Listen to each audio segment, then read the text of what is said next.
அன்னை மொழியே, அழகார்ந்த செந்தமிழே, முன்னைக்கும் முன்னை முகிழ்த்த நறுங்கனியே, கன்னி குமரி கடல் கொண்ட நாட்டிடையில் மன்னி அரசிருந்த மண்ணுலக பேரரசே, தென்னன் மகளே, திருக்குறளின் மாண்புகழே, இன்னரும் பாப்பத்தே என் தொகையே நற்கணக்கே மன்னும் சிலம்பே மணிமேகலை வடிவே, முன்னும் நினைவால் முடிதாழ வாழ்த்துவமே, சிந்தாமணி சுடரே, செங்கை செறிவளையே, தந்த வடமொழிக்கும் தாயாகி நின்றவளே, சிந்து மணற்பரப்பில் சிற்றில் விளையாடி முந்த எகுபதியர் மூத்த சுமேரியத்தார் செந்து நாவில் சிரித்த இளங்கண்ணி, சீர்த்த கடற்கோளில் நந்தா கதிரொலியே, நாடகத்து பண்ணியலே வந்த குடிமரபோர் வாழ்த்தி வணங்குவோமே.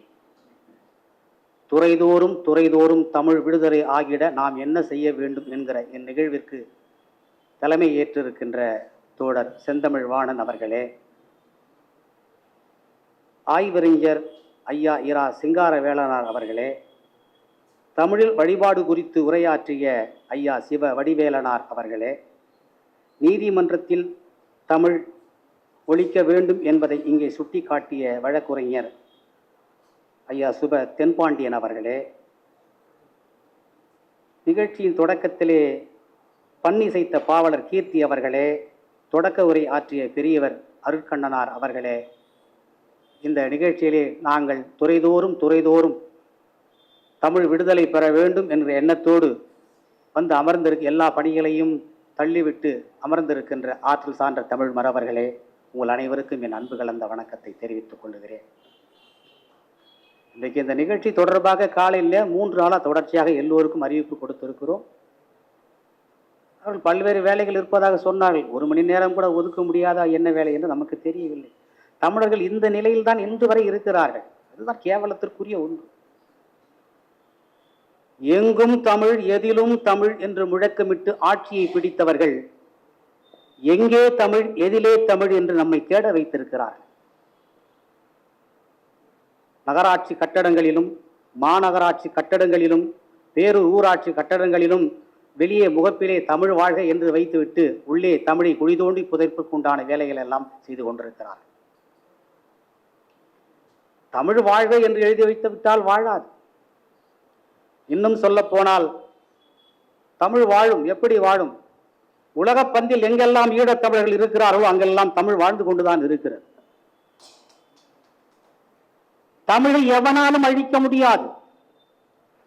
நாங்கள் பள்ளியிலே படிக்கிற போது நகைச்சுவை வினாவிடை சொல்வார்கள். தண்ணீரே கல்லை போட்டால் ஏன் மூழ்குகிறது? நாங்கள் எல்லாம் சொல்லுவோம், அது எடை அதிகமாக இருப்பதால் மூழ்கி விடுகிறது. இல்லை, அதற்கு நீச்சல் தெரியாது, அதனால் மூழ்கி விடுகிறது என்று நகைச்சுவையாக சொல்லுவார்கள். அதை போல உலகத்தை அழிக்க முடியாது. ஏன் உலகத்தை நம்மால் அழிக்க முடியாது? மாந்த ஆற்றல் அவ்வளவுக்கு இல்லை. இயற்கையால் மட்டுமே முடியும், நம்மால் முடியாது என்று சொன்னேன். அதற்கும் நகைச்சுவையாக சொல்வார், இல்லை, உலகத்தை எவராலும் அழிக்க முடியாது. ஏன் தெரியுமா? அவ்வளவு பெரிய ரப்பர் கிடையாது அழிப்பதற்கு, அப்படி என்று நகைச்சுவையாக சொல்வார். நான் சொல்லுகிறேன், நகைச்சுவையாக அல்ல, உண்மையாகவே சொல்லு, தமிழை எவனாலும் அழிக்க முடியாது. ஏன் தெரியுமா? தமிழை அழிப்பதற்கு அதைவிட ஆற்றல் சான்ற தகுதி வாய்ந்த ஒரு மொழி இதுவரை பிறக்கவே இல்லை, இனி பிறக்க போகும். அதனால் தமிழ் வாழும். ஆனால் நம்முடைய இலக்கு தமிழ் வெல்ல வேண்டும் என்பதுதான் நம்முடைய இலக்கு.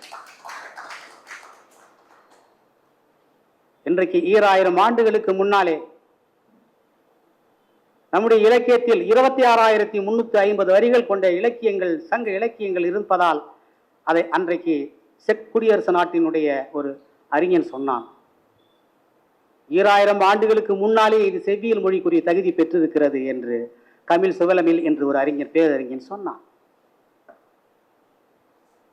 செய்யும் நடையிலே கிரேக்கத்தையும் இலக்கிய பெருமையில் லத்தீனையும் வெல்லக்கூடிய ஆற்றல் கொன்ற ஒரே மொழி நம்முடைய தமிழ் மொழி என்று மேலை நாட்டு அறிஞன் வின்ஸ்லே சொன்னான். இத்தகைய ஆற்றல் சான்ற மொழியை எப்போது இந்தியா செம்மொழியாக அறிவித்தது? 2009 அக்டோபர், இதே மாதம், நாளைக்கு 12ஆம் நாள் அறிவித்தது. இதற்கு முன்னாலேயே ஆப்பிரிக்கா கண்டத்திலே உள்ள செனகல் நாட்டில் உள்ள தாக்கர் பல்கலைக்கழகம் தமிழை செவ்வில் மொழியாக அறிவித்து அதற்கான இருக்கையும் ஒதுக்கி வைத்தது. இங்கே என்ன செய்தார்கள்? பாரசீகத்தையும் அரபியும் சமஸ்கிருதத்தையும் செவ்வியல் மொழியாக அறிவித்தார்கள் முன்னாலே. ஒரு ஆற்றல் சான்ற மொழி. இப்போ செம்மொழியாக அறிவித்த போது என்ன அறிவித்தார்? 1000 ஆண்டுகளுக்கு முந்தைய மொழி என்று சொன்னார்கள். தெலுங்கே 1000 ஆண்டுக்கு முந்தைய மொழி. தெலுங்கு தமிழிலிருந்து பிறந்ததுன்னா அப்ப தமிழ் எத்தனை ஆண்டுகளுக்கு முந்தைய மொழி? இப்படி நம்ம கீழ்மைப்படுத்தும் அளவுக்கு அந்த அறிவிப்புகள் எல்லாம் இருந்தது. இன்றைக்கு 4500 ஆண்டுகளுக்கு முன்னாலே வியக்கத்தகு எகிப்திய பிரமிடுகளை கட்டிய எகிப்தியர்கள் பேசிய எகிப்திய மொழி இல்லை. 2800 ஆண்டுகளுக்கு முன்னாலே ரோமாபுரி மன்னர்களால் கட்டி காக்கப்பட்ட லத்தீன் மொழி இன்றைக்கு எவருக்கும் தாய்மொழியாக இல்லை. 2600 ஆண்டுகளுக்கு முன்னாலே புத்தர் தம் அரிய கருத்துக்களை பரப்பினாரே பாலி மொழி, அது அறவே அழிந்து போய்விட்டது. 2300 ஆண்டுகளுக்கு முன்னாலே இந்த உலகத்தையே வென்று என் காலடியில் வைப்பேன் என்று சூளுரைத்தானே அலெக்சாண்டர். அலெக்சாண்டர் இங்கே எல்லோரும் மாவீரன் என்று சொல்லுவார்கள். நான் சற்று அதில் முரண்படுகிறேன். 10,000 போர்க்கப்பல்களையும் 16 ஆண்டு காலம் தொடர் போரில் ஈடுபட்டிருந்த ராஜேந்திர சோழன் தான் முதல் மாவீரன். அந்த ராஜேந்திர சோழனுக்கு அடுத்தார் போல் ஒரு மாவீரன் மேதகு பிரபாகரன்.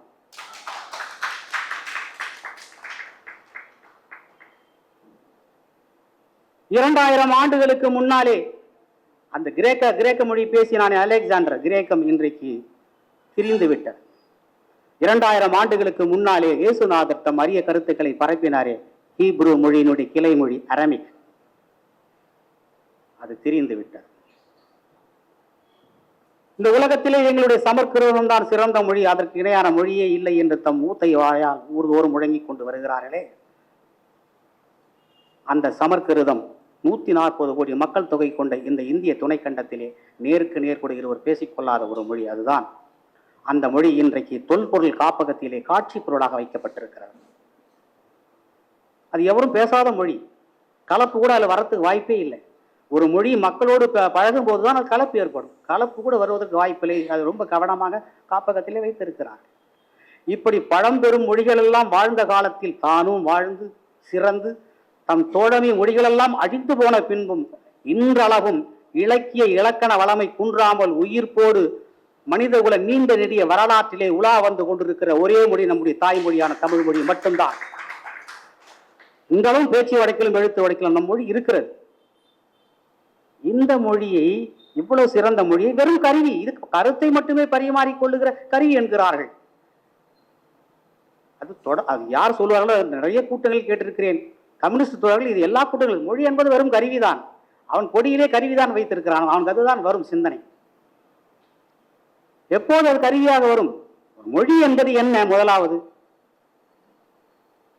மாந்தனின் உள்ளுயிரில் தோன்றி உணர்வுகளுக்கு ஏற்ப அது முகிழ்த்து வரும். அந்த வெளிப்பாடு ஒரு இயற்கையின் வெளிப்பாடு. அது வளர வளர ஒரு தொகுதிகளாக விரிவடையும். ஒளி தொகுதிகளாக வெளிவந்து விரிவடையும். அந்த ஒளி தொகுதிகளாக விரிவடைந்த அந்த தொகுப்பு கருத்துக்களை உள்ளீடாக கொண்டு வெளிப்படுத்தும். அதுதான் மொழி. இந்த மொழி எல்லாம் சரியும் உள்ள அத்தகைய மொழி ஒரு இலக்கிய வளமையும் இலக்கண வளமையும் செம்மாந்த இலக்கண வளமையும் பெற்றிருக்க வேண்டும். அப்போதுதான் அது மொழிக்குரிய முழு நிறைவு பெற்றிருக்கும். இதையெல்லாம் கடந்த மொழி நம்முடைய மொழி. இந்த மொழியை வெறும் கருத்தை மட்டுமே பரிமாறிக்கொள்ளுகிற மொழி என்று சொல்லுகிறார். யாருக்கு அது வெறும் கருத்தை மட்டுமே பரிமாறிக்கொள்ளுகிற மொழியாக இருக்கும்? இசை வேண்டுமா? அங்கே தெலுங்கு. இறை வழிபாடா? அங்கே சமஸ்கிருதம். பிழைப்புக்காக அலுவல் செல்ல வேண்டுமா? அங்கே ஆங்கிலம் அல்லது பிரிதொரு மொழி. இப்படி தேவைகளுக்கேற்ப ஒரு மொழியை தேர்வு செய்து கொள்ளுகிற சிறுபான்மை குழுக்களுக்கு வேண்டுமானால் மொழி என்பது வெறும் கருத்தை மட்டுமே பரிமாறிக்கொள்ளுகிற கருவியாக இருக்கலாம். நம்மை பொறுத்தவரை நம் தமிழ் மொழி அத்தகைய மொழி அல்ல. இது அன்பை பரிமாறும், அறிவை பரிமாறும், உண்மையை பரிமாறும், உணர்வை பரிமாறும், ஒழுக்கத்தை பரிமாறும், ஏன் உயிர் இயக்கத்தையே பரிமாறும். அத்தகைய ஆற்றல் சான்ற மொழி நமக்கு தாய்மொழியாக வாய்த்திருக்கிறது. இந்த மொழியிலே, இவ்வளவு சிறப்புகள் வாய்ந்த மொழியிலே படிக்காதே என்று நம்மை தடுத்தார்கள். அதுதான் பெரிய அதிர்ச்சிக்குரிய செய்தி. இந்த மண்ணிலே பிழைக்க வந்தவர்கள், தஞ்சமுக வந்தவர்கள் இந்த மண்ணிலே பிழைத்துக் கொண்டு இந்த மண்ணின் மக்களின் மொழி தாய்மொழி படிக்காதே பேசாதே என்று சொன்னார்கள். அவர்கள் சொல்லுகிற போது இருந்த அறிஞர்கள் எல்லாம் என்ன செய்தார்கள் என்று தெரியவில்லை. எல்லா வளமும் இருக்கிறது, இதில் ஒன்றுமே இல்லை, தூக்கி எறியுங்கள், தமிழ் ஒன்றும் இல்லை என்று சொன்னார்கள். தமிழ் படிக்காதே என்று சொன்னார்கள். பழந்தமிழ்நாட்டில் பைந்தமிழ் மொழியில் படிப்பதுதானே முறை. இழந்தனம் உரிமையை எய்திட தடுக்கும் இழிஞரின் செவிபட அறை. கனித்தமிழ் நிலத்தில் கண்ணெனும் தமிழில் கற்பதுதானே சரி. தனித்தமிழ் மொழியை தாழ்த்திய பகையை தனலிட்டே உடன் எரி. தமிழ் வழங்கிடத்தில் தாய்மொழி வழியா தமிழர் படிப்பதா பிழை. அமிழ்ந்தவர் எழுந்தால் அயலவர்க்கென்ன அயர்வதா நீ முனைந்துழை. பிறந்த நம் மண்ணில் பீடுறும் தமிழில் பேசுதற்கோ ஒரு தடை. மறந்த பண்பாட்டை மறவர்கள் மீட்க மறிப்பவர் எவர் கொடிருடை. கொடிரு என்று சொன்னால் கண்ணம் என்று பொருள். திருக்குறளிலே வரும் கொடிரு என்று. எவனாவது தமிழை பேசாதே படிக்காதே என்று சொன்னால் அவன் கன்னத்திலே ஓங்கி ஒன்று வெய்யுங்கள் என்று சொல்லுகிறார் பாவலறியர். முத்தமிழ் தரையில் முதுதமிழ் மொழியில் முறைபட பயில்வதா தீது. எத்துறை அறிவியும் ஏற்கும் எம் தமிழே. எந்த துறையாக இருந்தாலும், அது சட்டத்துறை, வேளாண் துறை, பொறியியல் துறை, மருத்துவத்துறை, எந்த துறையாக இருந்தாலும் தமிழால் முடியும். அதை சாதித்து காட்டியிருக்கிறார்கள் ஈழத்திலே நம் தமிழர்கள். தமிழால் முடியும். எத்துறை அறிவையும் ஏற்கும் எம் தமிழே, இடி உங்கள் பருப்பு வேகாது என்று சொன்னார் பாவலர். இந்த ஆற்றல் சான்ற மொழியை நம்மை படிக்க விடாமல் தடுத்தார்கள். நாம் இளைஞர்கள் நிறைய பேர் வருவார்கள். சில செய்திகள் எல்லாம் சொல்ல வேண்டும் என்று எண்ணினேன். ஏனென்றால் இந்த தலைமுறைக்கு நாம் அதை சொல்லியாக வேண்டும். கடந்த காலத்திலே நமக்கு எல்லாம் மறைக்கப்பட்டது, மறுதளிக்கப்பட்டது. தமிழே ஒன்றுமில்லை என எல்லாம் இருக்கிறது. நாம் சொல்ல வேண்டிய ஒரு தேவை கட்டாயம் இருக்கிறது. நாம் நிறைய இழந்திருக்கிறோம் தோழர்களே. 1, 2 அல்ல, எல்லாவற்றையும் இழந்திருக்கிறோம். பார்ப்பானை நாம் எதிர்க்கிறோம். 2000 ஆண்டுகளாக அவனுடைய செயல்களை எல்லாம் எதிர்த்து கொண்டு வருகிறோம். அது வேறு செய்யும். ஆனால் எங்குமே பார்ப்பான் இதுவரை தமிழை படிக்காதே என்று சொல்லவே இல்லை. நம் கவனமாக நீங்கள் தெரிந்து கொள்ள வேண்டும். அவன் சமற்கிருதத்தை படிக்காதே என்று சொன்னான். அந்த அளவில் நீ எதுக்கு படிக்கிறேன்னு கேட்கிறான். படிக்க வேண்டாம். சமற்கிருதத்தை படிக்காதே என்று சொன்னான். பார்ப்பான் பாரதி கூட என்ன சொன்னான்? தேமதர தமிழோசை உலகமெல்லாம் பரவு வகை செய்தல் வேண்டும் என்று சொன்னான். தமிழை பரப்பு என்று சொன்னான். படிக்காதே என்று சொல்லவில்லை. யாமறிந்த மொழிகளிலே தமிழ் மொழி போல் இனிதாவது எங்கும் காணுவோம் என்று சொன்னான். ஏன் இன்றைக்கு செவ்வியல் மொழியை பற்றி பேசிக் கொண்டிருக்கிறோமே? இந்த செவ்வியல் தமிழ் செவ்வியல் மொழியாக ஆக வேண்டும் என்று முதல் குரல் எழுப்பியது யார்? சூரிய நாராயண சாஸ்திரி என்கிற பரிதிமார் கலைஞர். அவர் ஒரு பார்ப்பனர். அவர்தான் செம்மொழி ஆக்க வேண்டும் தமிழை, அதற்குரிய தகுதிகள் எல்லாம் அந்த மொழிக்கு இருக்கிறது என்று சொன்னார். ஆனால் என்ன நடந்தது? பார்ப்பான் நம்மை சமற்கிருதம் படிக்க வேண்டாம் என்று சொல்லிவிட்டான் என்று அவன் பக்கம் நம்மை ஏவி விட்டு, அவனோடு மோத விட்டு, நம்முடைய காலங்களை எல்லாம் விரயமாக்கி, ஏன் எங்களை சமற்கிருதம் படிக்க வேண்டாம் என்று சொன்னாய் அவனிடம் சண்டையிட்டுக் கொண்டு தமிழே நம்மை படிக்காமல் செய்து விட்டார். ஏன்னா தமிழ் படித்தால் நம் பிள்ளைகள் அறிவாளிகள் ஆகி விடுவார்கள் அல்லவா? எல்லாம் தெரிந்து விடும். அதனால் தமிழை படிக்காமல் மிக சூழ்ச்சியாக திட்டமிட்டு திசை திருப்பினார்கள். இதை நாம் கவனிக்க வேண்டும். இதை ஒரு எளிதாக எடுத்துக்கொள்ளக்கூடாது. இதெல்லாம் திட்டமிட்டு நடந்த செய்திகள், கவனிக்க வேண்டும். இத்தகைய ஆளுமையான மொழிகளை நாம் இழந்திருக்கிறோமே, நாம் என்ன செய்ய போகிறோம்? எவ்வளவு பணிகள் இந்த மண்ணிலே நமக்கு இருக்கிறது. ஐயா அருட்கண்ணனார் எனக்கு நேற்று பேசுகிற போது சொன்னார், நீங்கள் பேசுகிற போது என்னென்ன செய்ய வேண்டும் என்று சொல்லலாம். இதுக்கெல்லாம் ஒரே வழி இருக்கிறான், இறுதியிலே சொல்லுகிறேன்.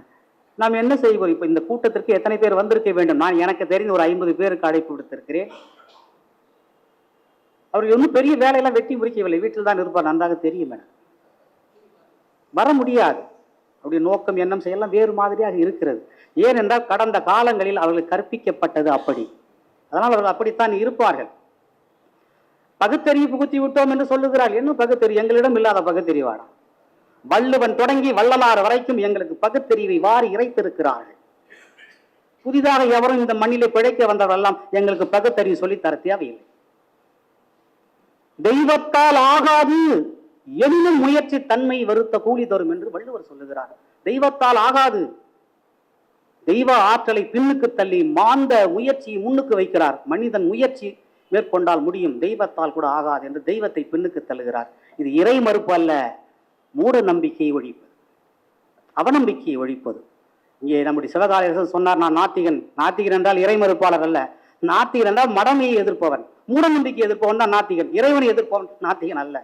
அதுபோல தெரிந்து கொள்ள வேண்டும். ஆக வள்ளுவர் அதை சொல்லுகிறார். எங்கள் சித்தர் சொல்லாத பகுத்தறிவா?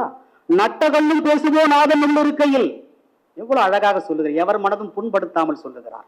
மடமையை ஒழிக்கிறார். நட்ட கல்லிலே கடவுள் இல்லை, உள்ளத்திலே இருக்கிறார். நட்டகல்லும் பேசுமோ நாதன் உள்ளிருக்கையில் ஒட்டி வைத்த செங்கலை நட்டு வைத்து கடவுள் என்பதா? எவ்வளவு அழகாக சொல்லுகிறார். வள்ளலார் சொல்லவில்லையா, கண்மூடி பழக்கங்கள் மண்மூடி போகட்டும் என்று. இது பகுத்தறிவு இல்லையா? என்ன பகுத்தறிவு?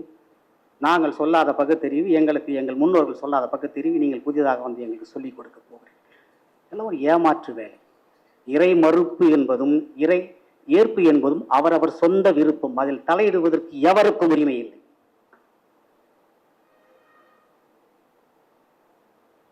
சமயம் சாராத ஒரு நாடு உலகத்தில் உண்டா காட்ட முடியுமா உங்களால்?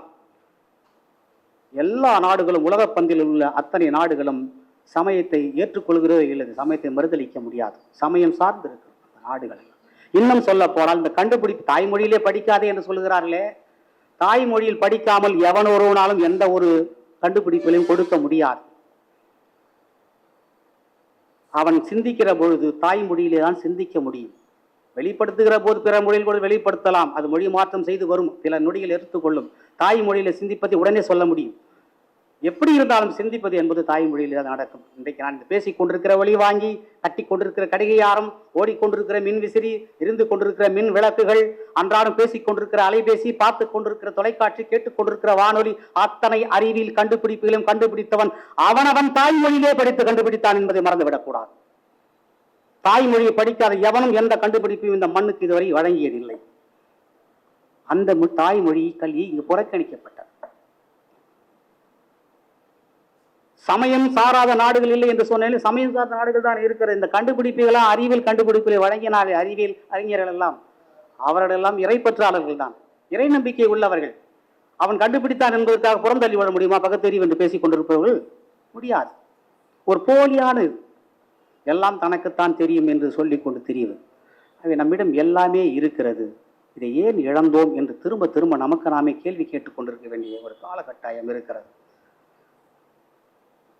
இங்கே ஐயா அவர்கள் பேசினார்கள், சிவகாலனார் அவர்கள், வடிவேலனார் அவர்கள். வழிபாட்டு தளத்திலே நம்முடைய தமிழ் இல்லையே.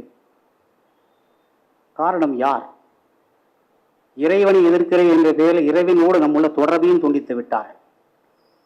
எல்லாம் நீங்கள் அலசி ஆராய்ந்து பார்த்தால் கடைசியில் ஒரு விடை கிடைக்கும். அதை நான் இறுதியாக சொல்லுகிறேன் யார் காரணம் என்னவென்று. நான் விரும்புகிற கடவுள், நான் ஏற்றுக்கொள்ளுகிற கடவுள், என் மனதில் ஆழ்மனதிலே உட்கார்ந்திருக்கிற அந்த கடவுளை, அந்த கடவுளிடம் என் முறையீடுகளை சொல்ல வேண்டும், என் விருப்பத்தை தெரிவிக்க வேண்டும், எண்ணத்தை சொல்ல வேண்டும் என்று சொன்னால் எனக்கு தெரிந்த என் தாய்மொழியிலே தான் நான் சொல்லுவேன். நான் சொல்லுகிற என் தாய்மொழி என் கடவுளுக்கு, நான் விரும்புகிற கடவுளுக்கு தெரியவில்லை, புரியவில்லை என்றால் அந்த கடவுளே தேவையில்லை, போ என்று சொல்வேன். என்னுடைய கடவுளை என் மொழியிலே நான் வழிபடுவேன், என் எண்ணங்களை நான் என் மொழியிலே சொல்வேன். எனக்கு என்ன தடை இருக்கிறது? அதுக்கு இன்னொரு மொழி சமர்க்கிருதம் உள்ளே எதற்கு வந்தது? பாவேந்தர் இறை மறுப்பாளர் தான்.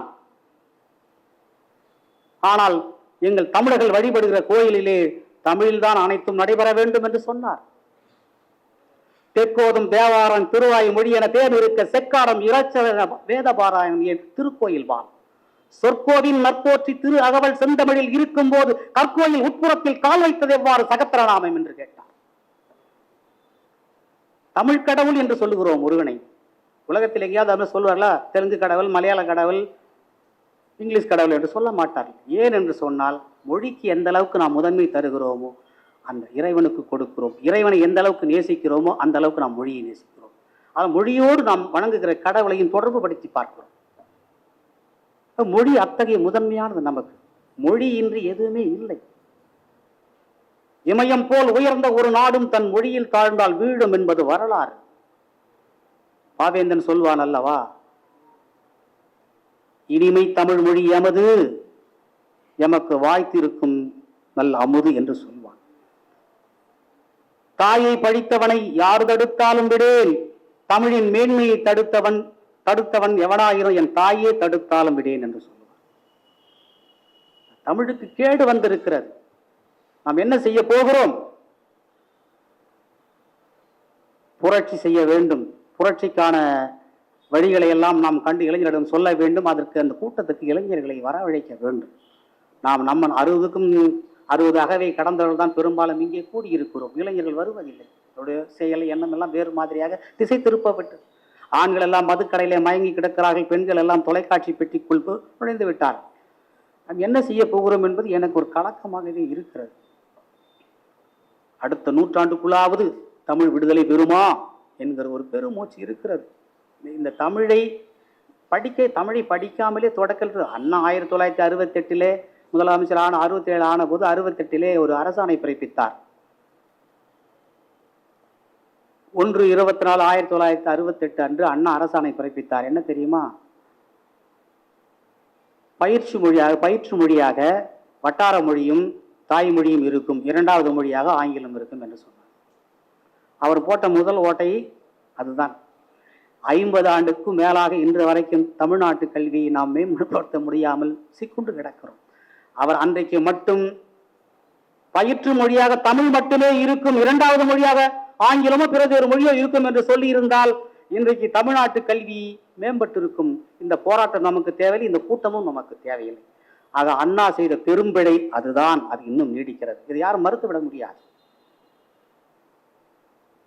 எவ்வளவோ சிக்கல்கள் ஒவ்வொன்றாக சொல்லிக் கொண்டே போனால் நமக்கு எரிச்சல் வருகிறது. நாம் என்ன செய்ய போகிறோம்? அடுத்த தலைமுறை எப்படி அழைத்து செல்வது? தமிழை மீட்பதற்கு நடிகன் பின்னாலே ஓடிக்கொண்டிருக்கிறார்கள். வேதனையாக இருக்கிறது. அறமன்றத்தில் இவர் சொன்னார். இப்ப அறமன்றத்தில் நான் கூட நிறைய என்னுடைய வழக்குகள் தொடர்பாக போவேன். அங்கே ஆங்கிலத்திலே பேசினா மெத்த அறிவாளியாக கருதி கொள்வார்கள்.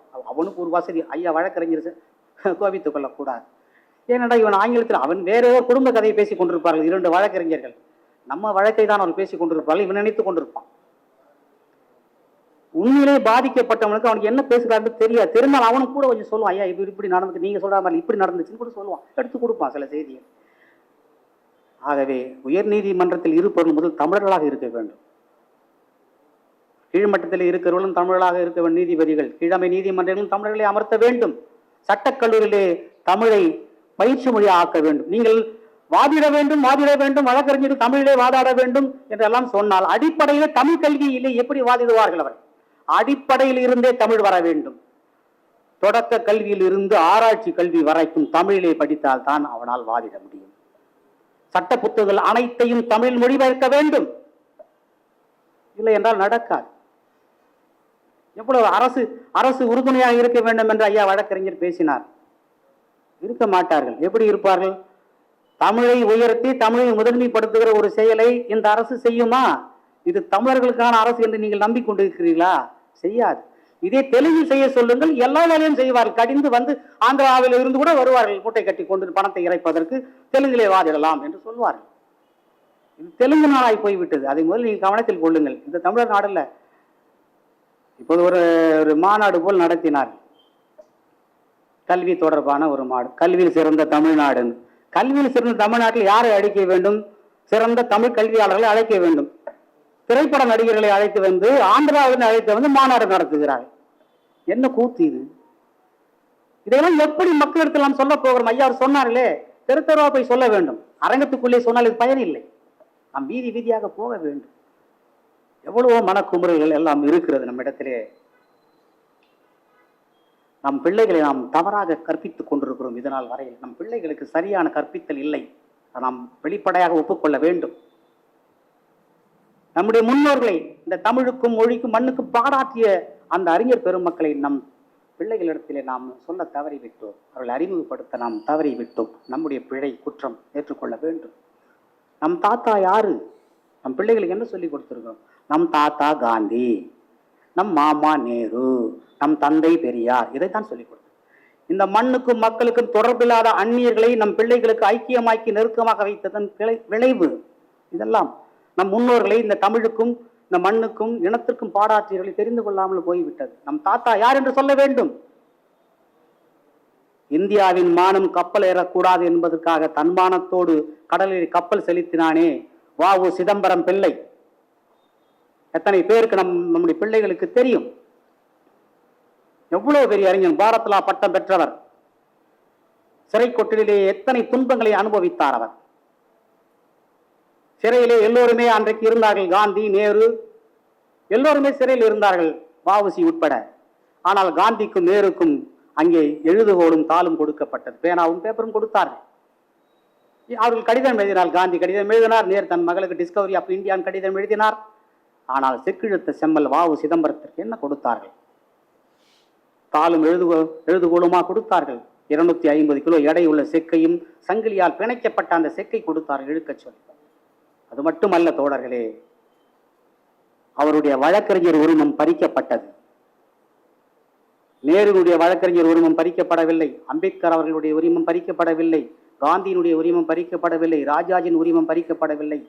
செக்கிழுத்த செம்மல் சிதம்பரனாரின் உரிமம், வழக்கறிஞர் உரிமம் மட்டும் பறிக்கப்பட்டது. ஏன் தெரியுமா? இங்கே ஐயா அவர்கள் இலவசமாக வாதாடுகிறார். அதுபோல் சிதம்பரனார் அவர்கள் அந்த மக்களுக்காக இலைவயமாக வாதாடினார். அதனால் உரிமம் பறிக்கப்பட்டது.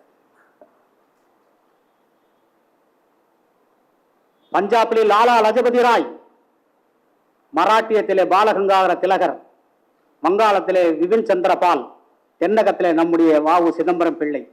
விடுதலை கால போராட்டத்திலே இவர்கள் எல்லாம் முதன்மை தாங்கி நின்றவர்கள், எல்லாரும் தலைமை தாங்கி நின்றவர்கள். அத்தனை பெரிய ஆற்றல் உள்ளவர். பாரத்லா பட்டம் பெற்ற தன் சொத்தை எல்லாம் இழந்தார். கடைசியிலே மன்னனை விற்று பிழைத்தார். அது எல்லாவற்றுக்கும் மேலாக நன்னூலுக்கு உரை எழுதி பிழைத்தார். தமிழ் தான் அவருக்கு கடைசியில் சோறு போட்டது.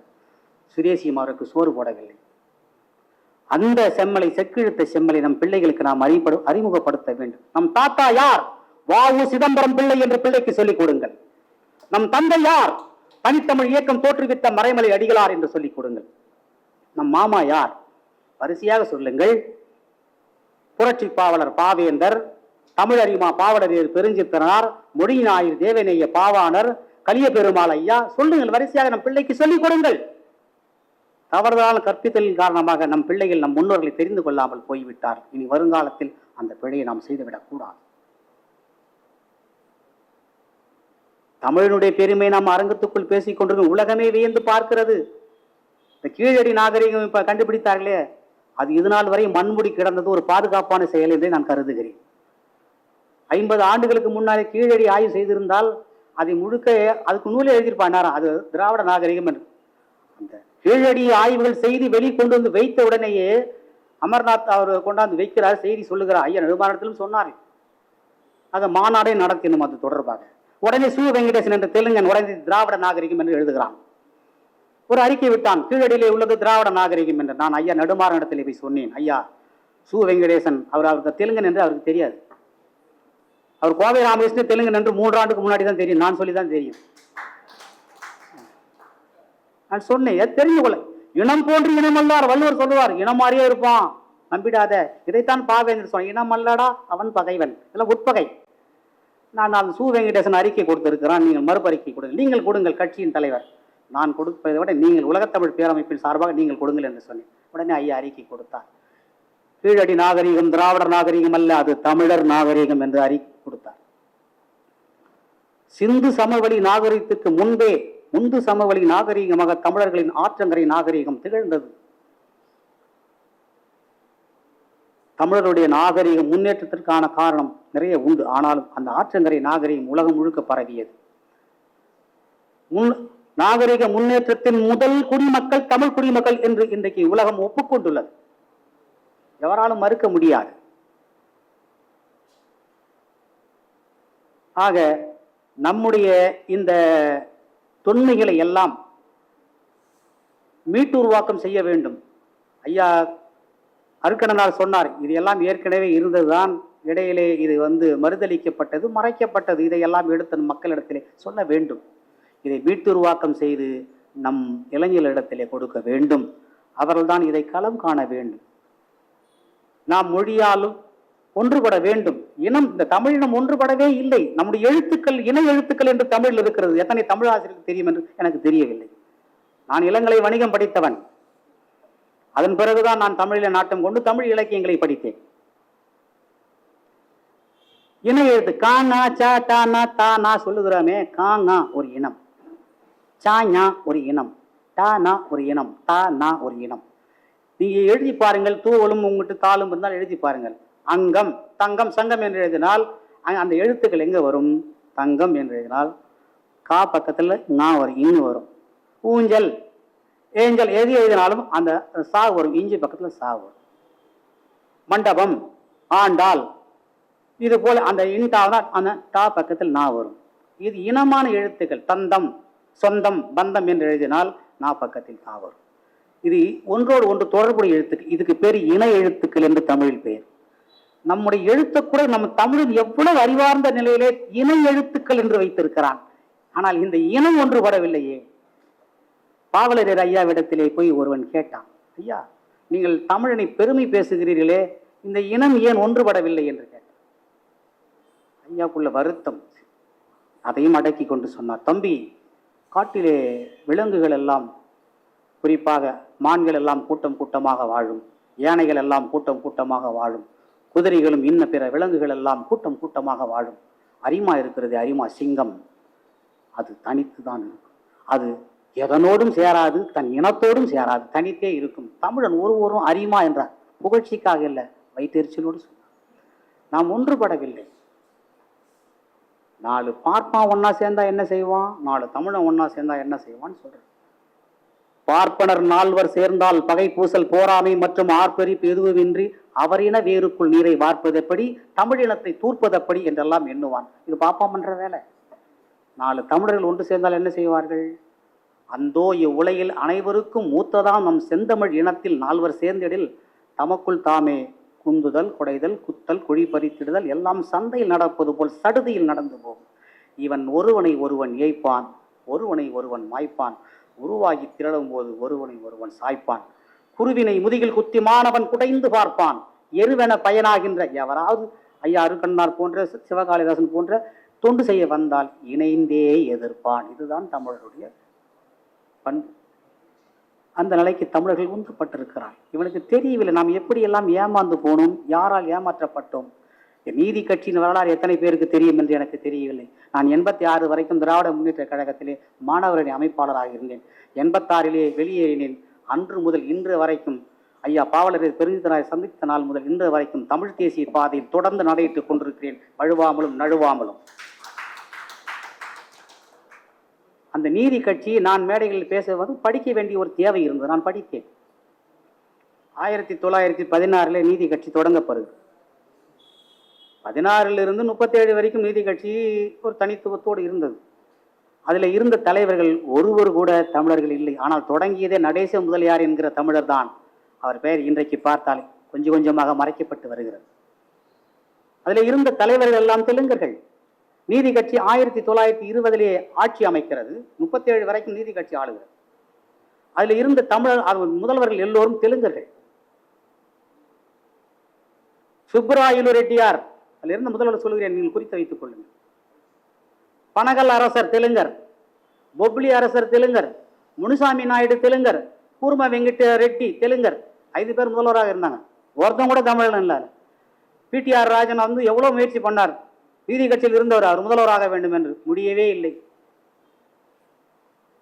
டாக்டர் சுப்பராயன் ஒருத்தர் இருந்தார், நீதி கட்சியில் இருந்து வெளியேறிவிட்டார். அவர் 1926 30 வரைக்கும் 4 ஆண்டு காலம் முதலமைச்சராக இருந்தார், ஒரு தமிழர். ஆனால் நீதி கட்சியில் இல்லை. நீதி கட்சியிலிருந்து வெளியே வந்து தனித்து போட்டியிட்டு சுயாட்சி கட்சியின் உதவியோடு 4 ஆண்டு காலம் அவர் முதலமைச்சராக இருந்தார். 37 மூட்டை கட்டி விட்டார்கள் நீதி கட்சி. 37 52 வரைக்கும் பேராய கட்சி காங்கிரஸ் ஆட்சியில் இருந்தது. அதிலும் தமிழர்கள் இருந்தாரா? இல்லை. அதுல யார் முதல்வர்? 4 பேர் முதல்வராக இருந்தார். ராஜாஜி ஒரு தெலுங்கர், தெலுங்கு பார்ப்பனர். டி பிரகாசம், ஓமந்தூர் ராமசாமி ரெட்டியார், குமாரசாமி ராஜா, இவங்க தான் இருந்தாங்க. 53 ஆந்திரா தனி மாநிலமாக பிரிந்தது. 56க்கு முன்பே பிரிந்து விட்டது. 53க்கு அப்புறம் தான் அவர் நமக்கு விட்டார். அதுவும் நீடிக்கவில்லை. 67க்கு பிறகு மீண்டும் தெலுங்கர்களும் கன்னடர்களும் மலையாளிகளும் வந்து விட்டார். ஒரே ஒரு ஆள் தமிழன் போனான், எடப்பாடி பழனிசாமி. அவனும் நாளைக்கு வருவானா இல்லையான்னு தெரியாத நிலையில் இருக்கிறோம். எத்தனை காலம் நாம் ஏமாந்து கிடப்பது என்று தெரியவில்லை. இந்த அடிப்படை தெளிவே இல்லாமல் நாம் திராவிடம் திராவிடம் திராவிடம் திராவிடம் என்று சொல்லிக் கொண்டிருக்கிறோம். திராவிடர்கள் இருக்கிறார்கள், நான் இல்லை என்று சொல்லவில்லை. திராவிடம் இருக்கிறது, திராவிடர்கள் இருக்கிறார். பாவன நூல்கள் எல்லாம் படிங்க. திராவிடர்கள் எங்கே இருக்கிறார்கள்? காஞ்சி சங்கர மடத்தில் இருக்கிறார்கள். அதுதான் உண்மையான திராவிடர்கள். நான் சொல்லவில்லை, காஞ்சி சங்கரன் எழுதுகிறார். திருஞான சம்பந்தனை திராவிட சிசு என்று எழுதுகிறார், திராவிட குழந்தை என்று எழுதுகிறார். திருஞான சம்பந்தன் பிறப்பால் பார்ப்பனர், அவர் திராவிட குழந்தை என்று எழுதுகிறார். தெய்வத்தின் குரல் தேவ பாஷை என்ற நூலிலே இருக்கும். அது இன்றைக்கும் காஞ்சி மடத்திலே இளைய மடாதிபதி யார்? திராவிட என்ற ஒருவன் தான் இருக்கிறான். அது யாருக்குரிய பெயர்? அது தென்னாட்டில் வாழ்ந்த பார்ப்பனரை குறித்த சொல் திராவிடர். நாம் அல்ல. இங்கு இருக்கிற கட்சிகளும் அமைப்புகளும் திராவிடர்கள் என்று சொன்னால் உங்களுக்கு தலைமையகம் காஞ்சிபுரம், அங்கே போங்க. இங்கு இருக்கக்கூடாது. இது தமிழ்நாடு, தமிழர்கள் இருக்கும் நாடு, திராவிடருக்கு இடமில்லை. இந்த புரிதலை நாம் தெளிவாக உள்வாங்கிக் கொள்ளவில்லை. சமரசம் என்பதே கிடையாது. நன்றாக தெரிந்து கொள்ள வேண்டும். நாம் இழந்தது ஒன்று இரண்டமல்ல, ஏராளமாக இழந்திருக்கிறோம். தமிழனுடைய கல்வி ஆரியத்தால் ஒழிக்கப்பட்டு விட்டது. தமிழனுடைய அறிவு புராணங்களால் மழுங்கடிக்கப்பட்டு விட்டது. தமிழனுடைய செல்வம் புரோகிதத்தால் பிடுங்கப்பட்டு விட்டது. தமிழனுடைய ஒற்றுமை சாதிகளால் பிளவுபடுத்தப்பட்டது. தமிழனுடைய அரசியல் வஞ்சகத்தால் கவரப்பட்டு விட்டது. இழந்து விட்டோம் என்றைக்கும்.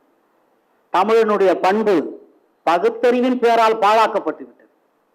தமிழனுடைய மண் திராவிடத்தால் கவரப்பட்டு விட்டது.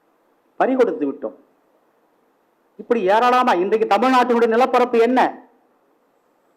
1,30,069 சதுர கிலோமீட்டர். ஆனால் நாம் இழந்தது இதைவிட ஏராளமான நிலப்பகுதியில் இழந்திருக்கிறோம். இதையெல்லாம் எப்போது நாம் மீட்க போறோம்? இருப்பதை காப்பதா, இழந்ததை மீட்பதா என்ற ஒரு தள்ளாட்டத்தில் நாம் இருக்கிறோம். எதிர்காலம் என்ன ஆக போகிறது? தமிழ்நாடு இப்படியே இருக்குமா, இல்லை தெலுங்கன் கையில் போய்விடுமா என்கிற ஒரு அச்சம். அதற்காகத்தான் இந்த தமிழ் விடுதலை இயக்கத்தை தோற்றுவித்திருக்கிறார். நாம் வெவ்வேறு அமைப்புகளில் கூட இருக்கலாம். அடிப்படை என்ன? மொழிதான். மொழி இல்லாமல் எதையுமே செய்ய முடியாது. மொழிதான் முதன்மையான. இந்த மொழி அதனுடைய அந்த இடத்தில் உட்கார வைத்து விட்டால் இயல்பாக எல்லாம் நடந்துவிடும். அந்த மொழி அதற்குரிய இடத்தில் வைக்க வேண்டும் என்று சொன்னால் நாம் திட்டமிட வேண்டும், ஒன்று கூட வேண்டும். சிவகாளிதாசனை அணுகுங்கள், ஒரு நாள் குறிப்பார். அந்த நாளில் நாம் ஒன்று கூடி நமக்கு அவர் இப்போ பள்ளிக்கூடம் நடத்தி கொண்டிருக்கிறார், முழுமையாக செயல்பட முடியாது. ஐயா அருட்கணனாருக்கு தவறாக நினைக்க வேண்டாம், அகவை முதிர்ந்து விட்டது. தண்டொன்று முதியோரே தமிழ் தொன்றென்றால் இளமிதனை எய்தீரோ என்ற வகையிலே வந்து விடுவார். செயல்படுத்துவதற்கு இளைஞர் கட்டாயம் தேவை. நானும் 60 கடந்தவன் தான். ஆகவே இளைஞர்கள் இந்த பணிக்கு, திருப்பணிக்கு வர வேண்டும். நம்முடைய மொழியை மீட்டுருவாக்கம் செய்ய வேண்டும். வழிபாட்டு இடத்திலே நம்முடைய தமிழை வைக்க வேண்டும். நீதிமன்றத்திலே நம்முடைய தமிழை வைக்க வேண்டும்.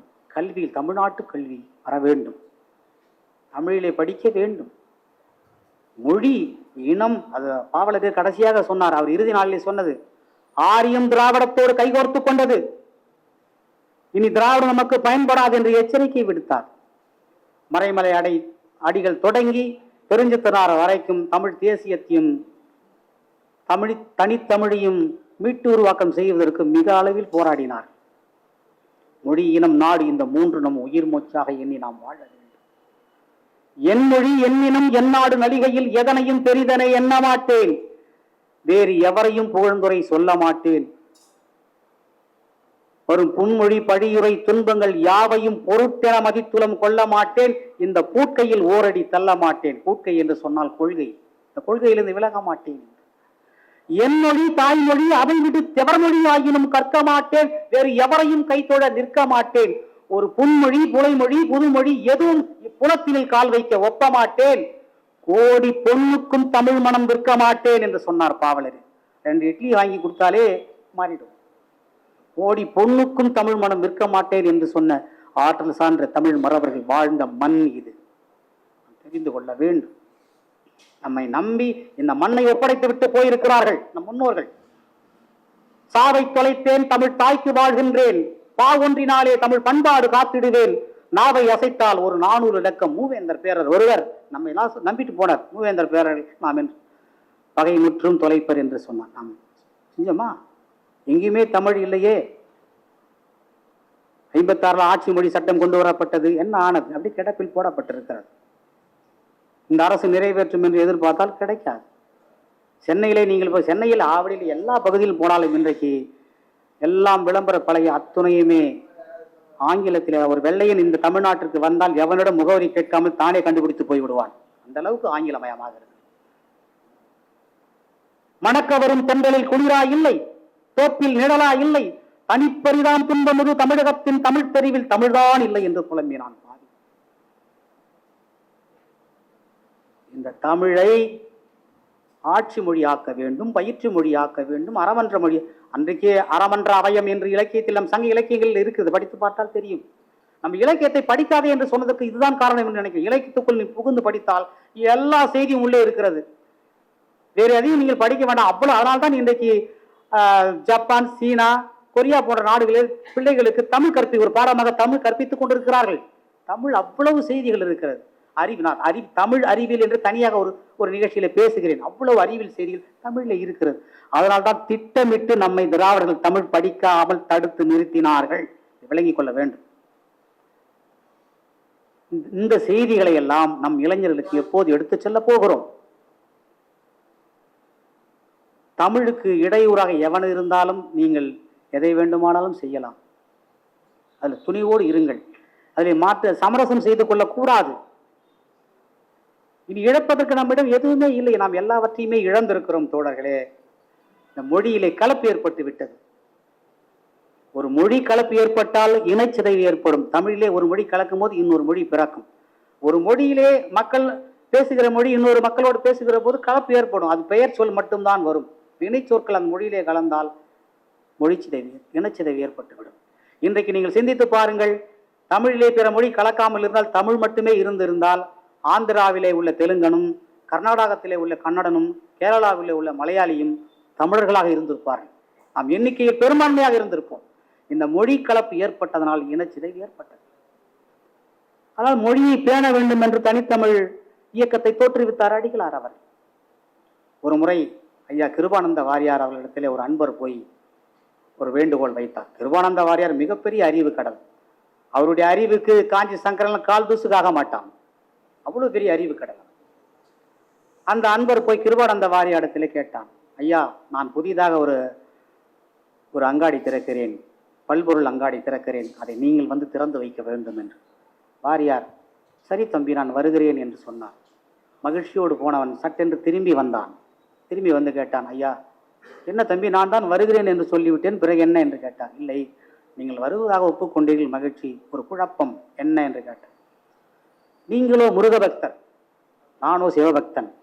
நீங்கள் கடை திறப்பு வருகிற அன்றைக்கு நான் என் கடையிலே முருகன் படம் வைக்கட்டுமா அல்லது சிவன் படம் வைக்கட்டுமா அல்லது இரண்டு படத்தையுமே சேர்த்து வைக்கட்டுமா என்று கேட்டான்.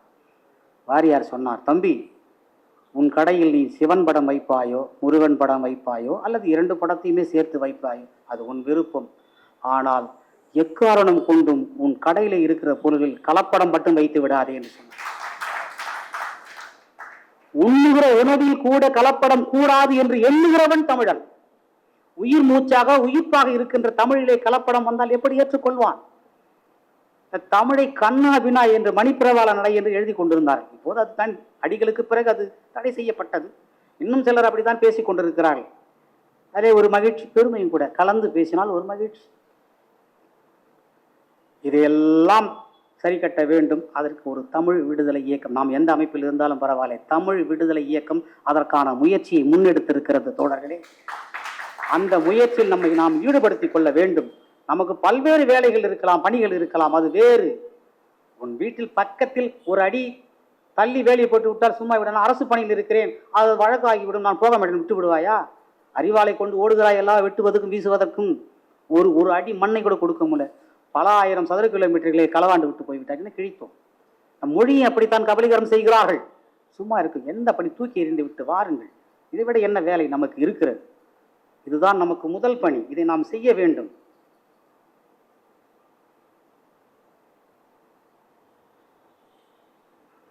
தாய்மொழி நாள்,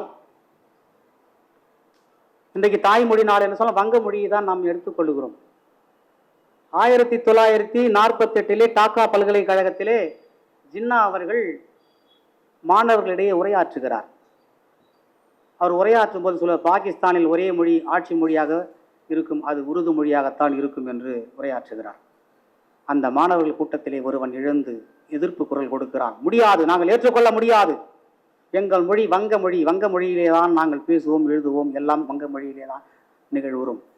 ஆகவே உருது மொழியை நாங்கள் ஏற்றுக்கொள்ள முடியாது என்று வாதிடுகிறான். அமர்ந்திருந்தவர் எல்லோரும் அதிர்ந்து போனார்கள்.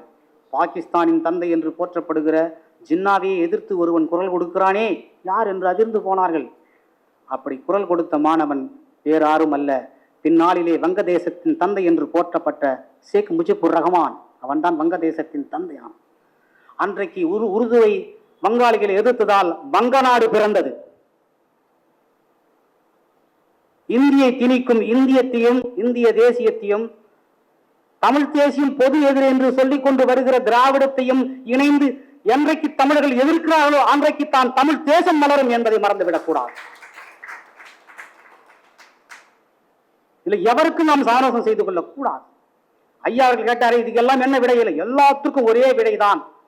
இது எதுவுமே நடக்காது. சட்டியில் இருந்தால் தான் அகப்பியில் வரும். நீங்கள் என்ன முறையிட்டாலும் நடக்காது. இது தெலுங்கன் ஆட்சி. வெளிப்படையாக ஒப்புக்கொள்ள கூச்சமாக இருக்கிறது சொல்வதற்கு. நான் தமிழ் என்று சொல்லுகிறேன். உன் முதலமைச்சர் யார்? தெலுங்கன். இதற்கு முன்னால் இருந்தவன் மலையாளிக்காரன். கண்ண வயிற்றெரிச்சலாக பேச முடியவில்லை. சினம் வருகிறது. என்ன செய்வது? இதெல்லாம் மாற்ற வேண்டும் என்று சொன்னால் இறையாண்மை பொருந்திய தமிழ் தேச குடியரசு இந்த மண்ணிலே மலர வேண்டும்.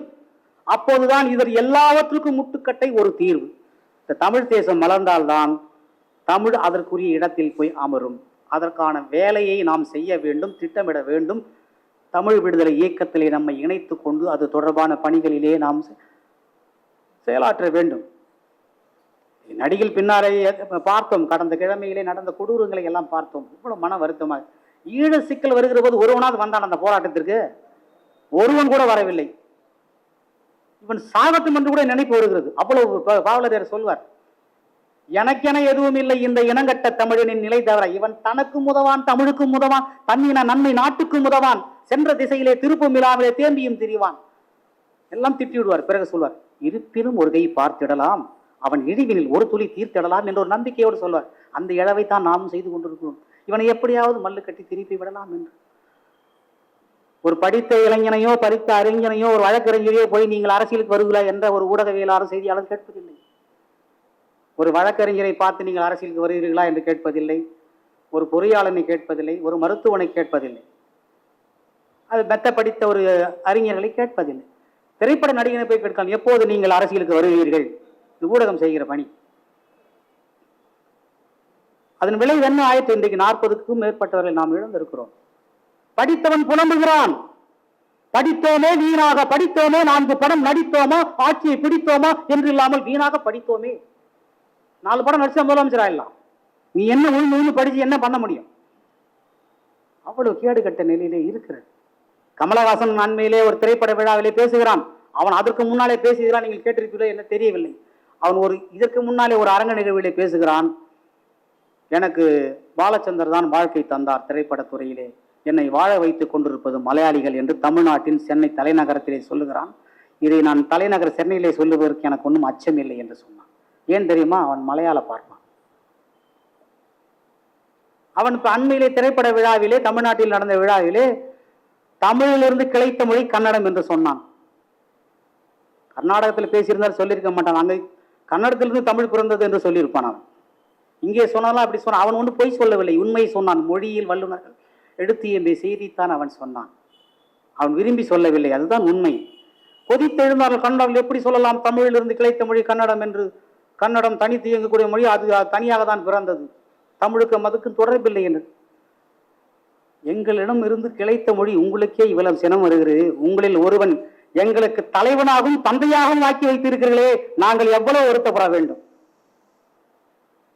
தமிழுக்கே தொடர்பில்லாத மண்ணிலே ஒருவன் தலைவனாகவும் தந்தையாகவும் இருக்கிறான். என்ன வருத்தம் இது? எல்லாம் திட்டமிட்டு செய்யப்படுகிற ஒரு செயல். நாம் கவனமாக எதிர்காலத்தில், இனி வரும் காலத்தில் நாம் தெளிவு பெறவில்லை என்றால் இருக்கும் அத்தனையும் நாம் இழந்து விடுவோம். இன்றைக்கு தமிழ் தேசிய விதை விதைக்கப்பட்டிருக்கிறது. தமிழ் தேசியத்தை இனி எவராது, ஐயா நெடுமாறன் இறந்து போனாலும், தோழர் மணியரசன் மாண்டு போனாலும், அவன் சீமான் போனாலும், என் போன்றோர் போனாலும், தமிழ் தேசியத்தை வளர்த்தெடுக்க இளைஞர்கள் வந்து விட்டார்கள். இனி எவராலும் தமிழ் தேசியத்தை தடுக்க முடியாது.